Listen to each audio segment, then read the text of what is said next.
So remember, our skeletal system is a very diverse system, has many functions. It's not just a non-living hard substrate. It is hard and does add protection to our vital organs such as our brain, heart, lungs. But it also plays a major role in mineral storage, acid-base balance. It's where our blood cell formation takes place. And so it has living cells in it, not only the blood cells, but the cells that make up the bone. It is in our diaphyses that we have fat storage with our yellow marrow. And with our red blood cell formation is the red marrow and the epiphyseal endings of our bones. Movement acts as levers so that the muscles attach and allow the muscles to help us move. And then support gives us weight-bearing capabilities. Our cells of our bones, or our bone cells, it's a very dynamic living tissue. Our osteoblasts, these are our metabolically active bone cells that lay down new bone. And so you tend to find these on the outside of the bone, where you see all these nuclei. These dark spots are our nuclei. Once the osteoblasts wall themselves in, they become osteocytes. Remember, the little cells that they have locked themselves in are called the lacuna. And then these multinucleated slug-like cells, recall, are the osteoclasts. And they secrete enzymes that help to break down bone. So osteoblasts make bone, osteocytes maintain bone, and osteoclasts break bone down. These are derived from our osteogenic cell, or at least the osteoblast and osteocytes are. And so we have our osteogenic cells that will differentiate into our osteoblast. The osteoblast will secrete the bone matrix. And as they secrete the bone matrix, they end up walling themselves into these chambers called lacuna. They put out these processes called caniculi, where they can connect with each other and get nutrients and diffusion and get rid of waste to the blood supply that is closest to them via diffusion. So the process of bone formation is called ossification or osteogenesis. Begins in our embryonic period, so in utero, and continues until the age of 7. First, usually with the bone, we lay down our immature primary bone or woven bone. This is going to have irregularly arranged collagen bundles and sparse inorganic matrix. The bone is then broken down and replaced with mature secondary or lamellar bone, and the collagen is usually much more organized, and you have a lot more inorganic matrix to increase the strength in this secondary bone. So the bones are formed by two different mechanisms. One is intermembranous ossification, and these are going to make our flat bones. The second is endochondral ossification, and this is going to make all of the bones below the neck, except for the clavicles, which are made by the intermembranous ossification. So we start with the osteoblast and our primary ossification center, the mesenchymal cells. So our mesenchymal cells differentiate into the first osteogenic cells and then into osteoblasts. The osteoblasts start to secrete organic matrix, which calcifies, traps the osteoblast, and they become osteocytes. And then the newly formed osteoblasts secrete that organic matrix, continuing to form that primary ossification center.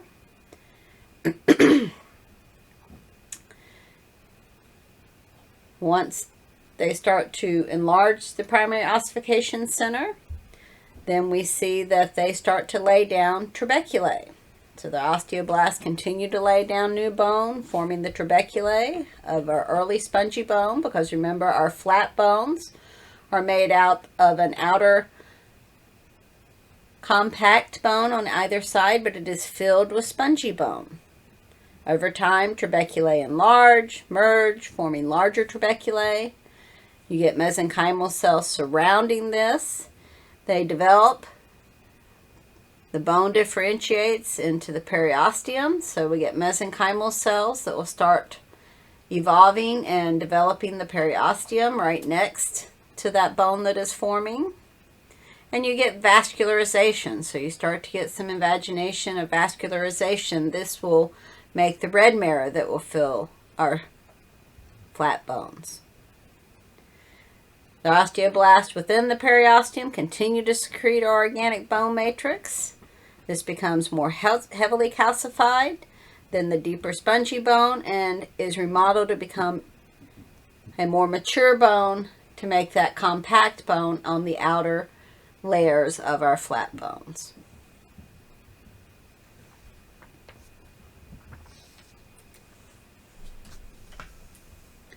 With endochondral ossification, we make the bone on a hyaline model. Start by developing a bone collar, developing the periosteum here.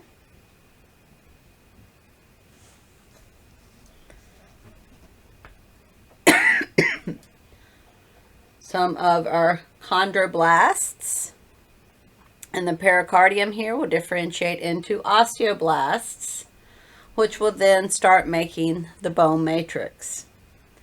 Again, as the bone matrix is laid down, some of the osteoblasts are sealed in, become osteocytes, our mature bones. And so here are our osteocytes walled in their lacuna. Simultaneously, while the bone matrix is being laid down, that internal cartilage begins to calcify and the chondrocytes die, causing them to start filling the cavity. Eventually, that calcified chondrocytes will be replaced. So make sure you understand that the osteoblasts replace the calcified cartilage. They don't turn into the bone.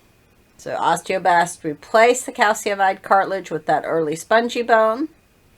The secondary ossification centers start to form in our epiphyseal ends, starting to get vascularization also in the medullary cavities. And then we continue to remodel. The osteoclast will help to enlarge this medullary cavity. The osteoblast will continue to lay down new bone on the outer edges. And we get our long bones with our epiphyseal ends. We have the epiphyseal plate, and we'll see in upcoming slides how this continues the growth of long bones through puberty. So again, this is endochondral ossification built off a hyaline cartilage. It makes all the bones below the neck other than our clavicles, which are made by the intermembranous ossification. Here you can see a hand of a young child and how the joints, the long bones in the hands aren't totally formed yet. See the epiphyseal plates, the long bones, so they'll continue to enlarge. Also, a lot of the short bones, here are the carpals of the wrist, have not completely calcified and hardened, or not completed their endochondral ossification. But eventually all that will be filled in when bone growth has stopped. So bone growth in length occurs at our epiphyseal plate, grows, puts down the bone closest to the diaphyses. So bone growth takes place at the epiphyses on the side closest to the diaphyses. So right over in here. And we have several zones that you will find in bone growth. On this diagram we don't see it, but on the next you will see it, where we have an area of reserve cartilage. So the reserve cartilage doesn't take place in elongation of the bone, but it is where we have reserve cartilage that can be brought into use when we need bone growth. So our first zone is going to be our zone of proliferation. And so here this is the epiphyseal side of the epiphyseal plate. Chondrocytes are actively dividing and proliferating. They are pushing towards the diaphyseal end. As they push closer to the diaphyseal end, they come into the zone of hypertrophy and maturation. Here the chondrocytes are going to enlarge and mature. Then they move into the zone of calcification. Here the matrix calcifies. The chondrocytes start to die. And so they are quite far from their blood supply at this point, which is up here in the spongy bone of the epiphyses. And so they die and their extracellular matrix accumulates, calcium salt deposits. And then they move into this zone of ossification. This is where the calcified cartilage is replaced with bone. And so again, calcified cartilage is replaced with bone as the osteoblasts start to lay down new bone. Eventually that calcified cartilage bone is reabsorbed by our osteoclast, completely replaced with bone, and new bone is added to the diaphyses. So it's added over here. Here is an actual photomicrograph. And back here you can see our osteoblasts secreting the matrix in that spongy area of the diaphyses. Here's an actual photomicrograph. Again, this is our zone of reserve cartilage, zone of proliferation where we have actively dividing chondrocytes. Once they push up into the hypertrophy maturation area, they mature and enlarge. Then up in the zone of calcification, they're too far away from their blood supply, so they die. Then that calcified cartilage is replaced by the osteoblast, and the calcified cartilage reabsorbed by the osteoclast, adding on to this diaphyseal side of our epiphyseal plate. Around age 12 to 15 years old, you will start to see slowing and shrinking of this epiphyseal plate. So you have epiphyseal plates. This is a femur, here, here, and here. And so while ossification continues, epiphyseal plates shrink, zone of proliferation overtaken with the zone of calcification.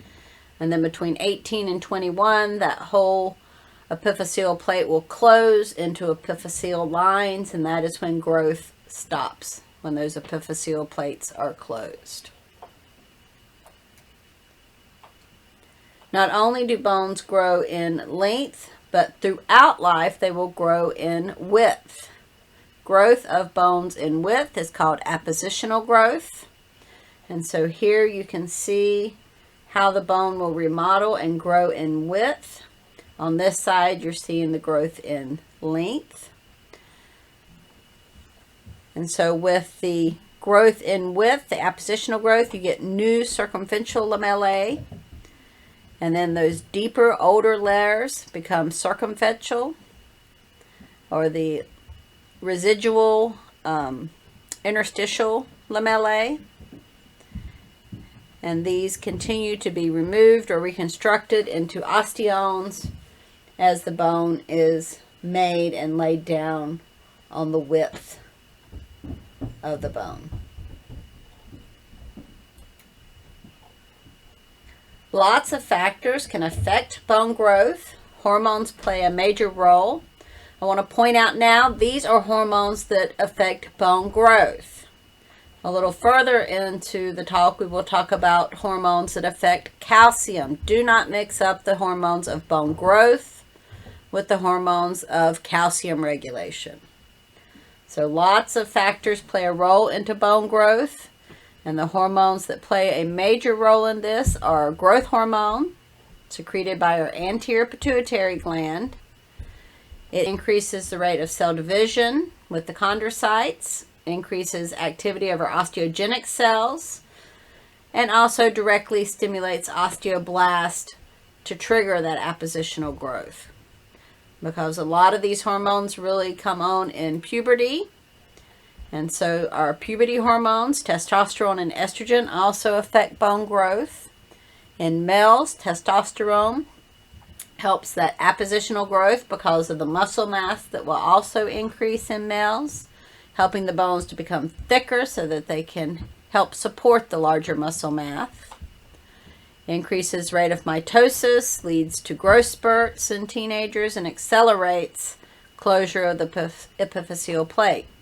Same thing with the females. Longitudinal growth inhibits osteoclast activity.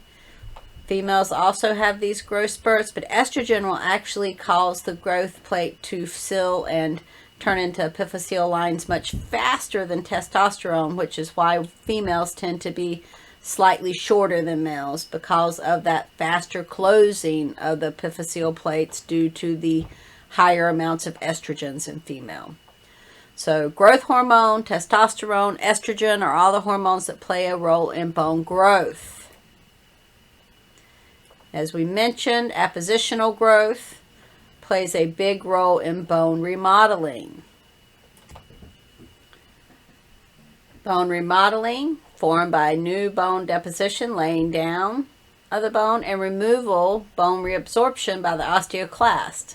Many reasons can stimulate this: maintenance of calcium ion homeostasis, replacement of primary bone, bone repair, replacement of old brittle bone, and adaptation to tensions and stress. So if you went from a standing job to a sitting job, then the stresses on your body would be different than when you were maybe going from a sitting job to a standing, or if you took up a new exercise or a new hobby, you can change the tension and stresses that are on the bones, thus causing remodeling.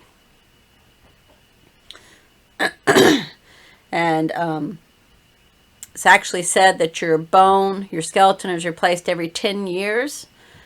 So in an average life of a human, you have a new skeleton 7 times, because most of us live into our 70s. And your bone, your whole skeleton, is replaced about every 10 years via bone remodeling. And so here are osteoblasts depositing new bone, the osteoclast breaking down. And usually healthy bone in adults, the formation occurs simultaneously with them matching. So as much bone that is broken down, it is made so that your bones don't get weak. When you get something like osteoporosis, that's when the osteoblasts are not working as fast as the osteoclast. With childhood, much faster rate of reabsorption. Once epiphyseal plate closes, longitudinal growth is complete, then deposition and reabsorption are roughly equivalent. Again, bone deposition, laying down of new bone carried out by our osteoblast. They are found not only underneath the periosteum on the outside of the bone, but also under the endostem, which is on the inside of the bone. So you're going to find our osteoblast inside and out. They secrete peptoglycans, glycoproteins, bind to the calcium, and store it in the bones.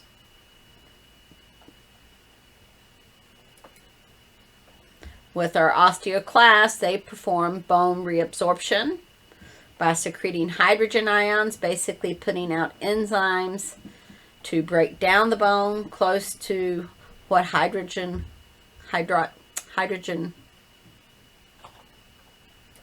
similar to hydrochloric acid. So break down in an acidic environment. And remember the osteoclasts look like slugs that just kind of crawl across the bone. When they break that down, they release calcium, phosphates, any stored energy within the bone. And so that bone remodeling in response to compression, tension, pressures will stimulate osteoclasts to remodel, break down, macrophages clean up, pre-osteoblasts start laying down new bone, with the osteoblast actually laying down the new bone. And so you have the osteoid, the new bone, and the old bone. So compression stimulates bone deposition to strengthen the bone, Tension will cause bone deposition where the bone is exposed to that tension, where the new pulls are coming on it. And then pressure, bone reabsorption is stimulated in regions where the bone is exposed to continuous pressure. Other factors that will cause bone remodeling: hormones, as we just saw during puberty, your age. So as your hormones decline, it will change. Calcium ion intake, support bone deposition, vitamin D intake, and also vitamin D that your body makes. This will help to increase and promote calcium ion absorption from the gut, prevents that loss in the urine. Vitamin C intake, vitamin K, and protein intake will all influence bone remodeling. All right, these are the two hormones that I told you were involved in calcium regulation. So growth hormone, testosterone, estrogen are in bone growth. Parathyroid hormone and calcium, calcitonin, are involved in calcium regulation. So they help to release or store calcium in the bones when needed, done by feedback loops. And so when our calcium levels get too low, the parathyroid hormones that are located on the back of the thyroid is a butterfly-shaped organ that is in the neck, overlays the neck in front, will secrete parathyroid hormone, which will then get the osteoclast to reabsorb bone, which will release calcium because it's breaking the bone down, will retain calcium that was going to be secreted by the kidneys, and will absorb more calcium from the intestines. All of these will increase blood calcium levels, thus returning normal blood calcium levels back to set point. And that's what you can see in this whole depiction here. Calcium decreases, parathyroid hormone released, calcium is retained by the kidneys, released from the bone by the osteoclast, absorbed from the gut, and it brings it back to set point. The opposite, when blood calcium levels increase in the blood, calcitonin is released from the thyroid gland, has the opposite effects of parathyroid hormone, inhibits calcium reabsorption, so now it's excreted in the urine, promotes the deposition of calcium into the bones by inhibiting the osteoclast and stimulating the osteoblast, and then inhibits calcium reabsorption in the gut. This will bring your calcium levels down in the blood and bring them back to normal. So there is a summary figure in your book, figure 616, which tells you those things which increase bone deposition and those things that increase bone reabsorption.